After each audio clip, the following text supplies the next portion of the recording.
Congress enacting Title IX was a powerful turning point for women's athletics at Cal. But the statute alone didn't create the opportunities for female student athletes. It was the people. Pioneer Lilly was hired in 1976 to serve as the first and only women's athletic director at Cal. Lilly, along with other Cal athletics legends Joan Parker, Donna Fong, and many others, paved the way for all of us to have the opportunities that we have today.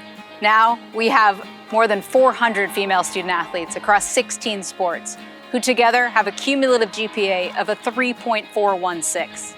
Our women's sports at Cal have earned 11 team national championships, as well as 104 national titles as individuals, relays, and boats. As we spend this month celebrating women everywhere, we understand that women embody and embrace various identities.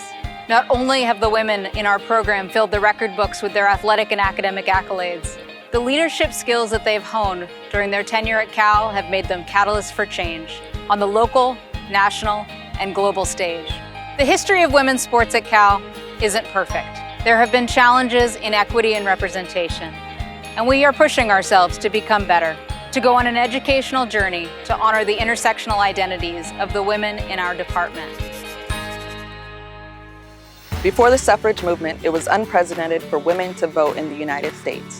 Before Title IX, it was unprecedented for women to compete and be treated as equals in sports. Before Kamala Harris, it was unprecedented for a woman to be vice president. Women face groundbreaking challenges every day, so even in unprecedented times, we embraced and overcame the obstacles of this past year to support our student athletes and Cal family.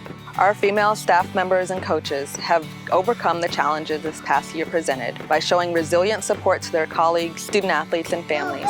They have given themselves moments of rest and self-care and taken advantage of opportunities to grow. My female role models are, well, Chancellor Christ, who paves the way for us every day, and probably someone like Jane K. Sather, who gave the Campanile to her husband.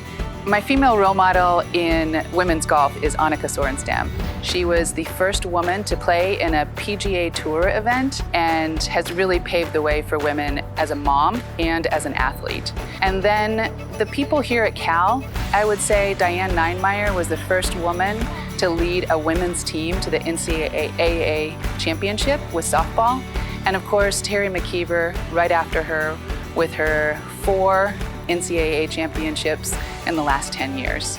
The most important thing I do is inspire and empower. And you want to see these young women go out into the world and make their mark, discover who they really are and who they can become.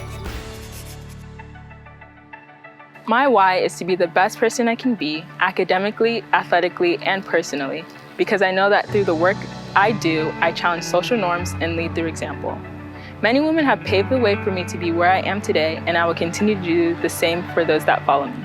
Women's History Month is a time to not only reflect on and remember women's history, but to consider what each of us are doing individually and institutionally to help create a better and equitable present and future.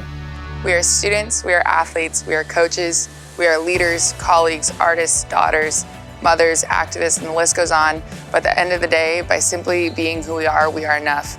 I think there's this expectation that women always have to do something or say something in order to accomplish our goals. And I think personally, just by simply being ourselves, we're able to do that. We live in an intersectional world, and I think by owning our full identity and doing what we do every day and representing women everywhere, we're able to inspire women everywhere to own their identity, take up space, and own the power that is within all of us.